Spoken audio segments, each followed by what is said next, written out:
Hay, Rafael Matus, una medida que han tomado varias redes sociales, como Facebook y Google, pero además recientemente, bueno, Google es un buscador, recientemente Twitter, el jueves pasado, que yo creo que tiene interés mundial, porque se refiere a un señor llamado Alex Jones, que tiene además una cuenta de Twitter y una página que se llama Infowars y que está considerado como un hombre que influencia la opinión pública desde un punto de vista de la ultraderecha. El señor Jones se hizo célebre, entre otras cosas, porque cuando se produjo la matanza en el mes de diciembre del año 2012 en el colegio de primaria de Sandy Hook, en Newtown, en el estado de Connecticut, en el noreste de Estados Unidos, matanza causada por un hombre llamado Adam Lanza, de 20 años, que mató a 20 niños de 8 años y a 6 adultos. El señor Alex Jones dijo que todo eso era mentira, incluso culpó a algunos padres, por lo cual hay procesos judiciales en su contra. Por una parte. Y por otro lado, él ha retuiteado, le ha hecho retweet a una serie de mensajes en la cuenta de Twitter del presidente de Estados Unidos, Donald Trump, mensajes extremistas. En los últimos días interceptó en algunos pasillos del Congreso a Marco Rubio, el senador por el estado de la Florida republicano, y ha ofendido reiteradamente a muchas personas.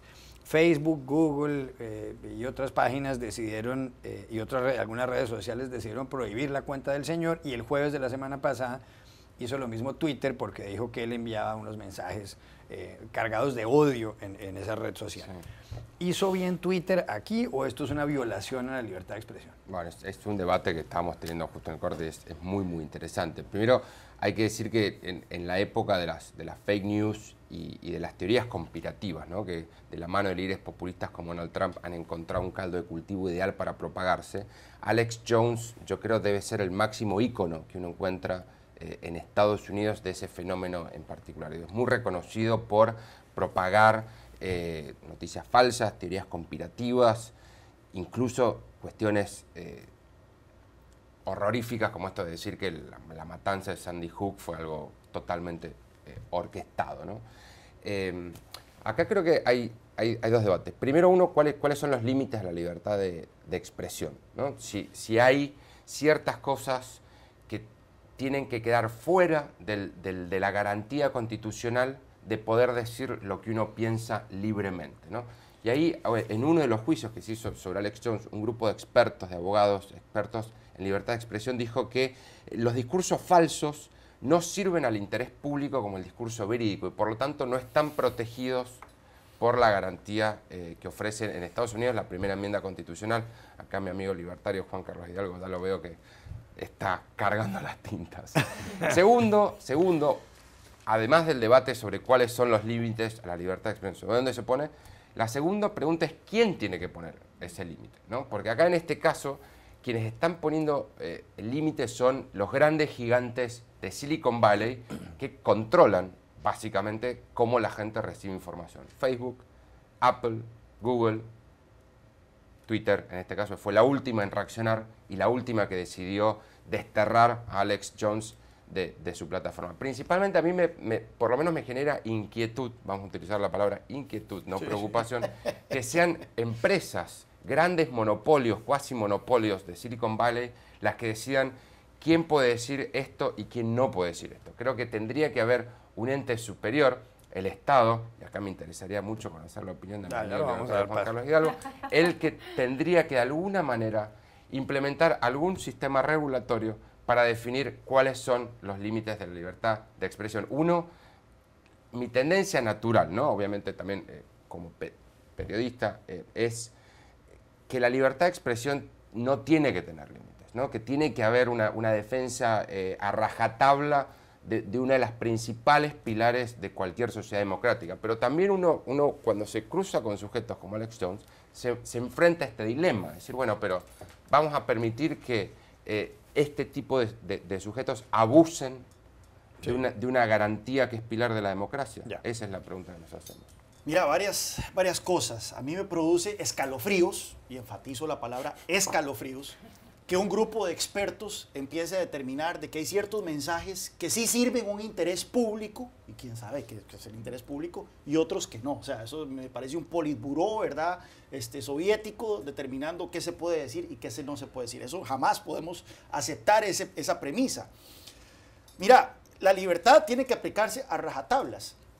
Mi oposición a la pena de muerte significa que en todas circunstancias yo tengo que estar en contra de la pena de muerte. Incluso cuando traen a un tipo como este Lanza a ser juzgado después de haber matado a 20 niños de 8 años. Si yo soy consistente con mi oposición a la pena de muerte, tengo que estar en contra de que ese tipo lo sometan a la pena de muerte, a pesar de que encuentro su crimen abominable. Pero en este caso significa entonces defender el derecho de Alex Jones a decir cualquier cosa. Bueno, efectivamente, o sea, si la libertad de prensa... Incluso decir que los papás de estos niños asesinados eran cómplices de... Si la libertad de prensa, la libertad de expresión involucra únicamente proteger las cosas que a mí me gusta que se digan, entonces eso no se vale. O sea, hay que proteger los discursos, incluso los discursos que encontramos abominables.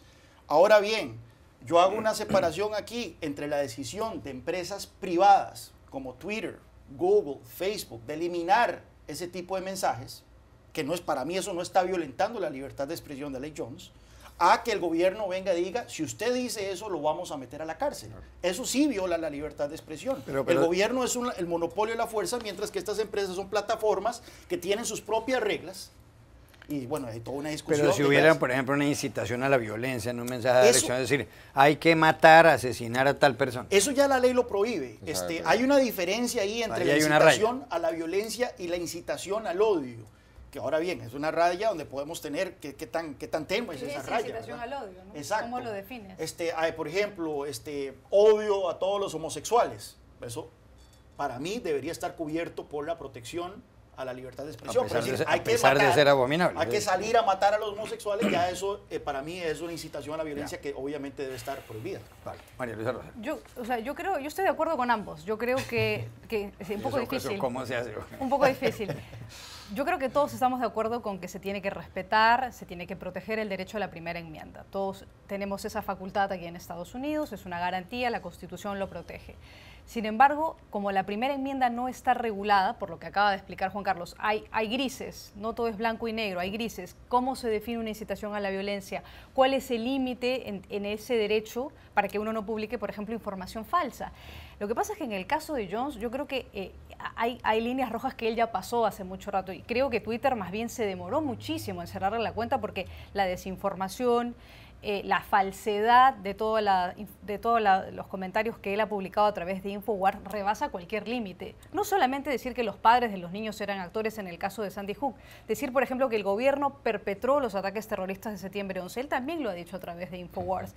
Y también hay un caso muy conocido que eso sí tuvo consecuencias muy graves aquí en Washington, D.C., claro, que es cuando él dijo que efectivamente había una red de pedofilia que vinculaba al jefe de la campaña de Hillary Clinton en 2016 con el dueño de una pizzería, Comet Ping Pong Pizza, que está aquí, no muy lejos de acá. Muy buena pizzería. Muy buena pizzería. Es una de esas cosas que uno dice... Hubo un tiroteo. Hubo un una tiroteo. persona fue con un revólver a atacar a la pizzería porque después pensaba que en el de haber sótano leído había todos chicos esos que eran comentarios. sometidos a abusos sexuales. Y la pizzería, para comenzar, ni siquiera tenía sótano. Quizá también tenga que ser la justicia, ¿no?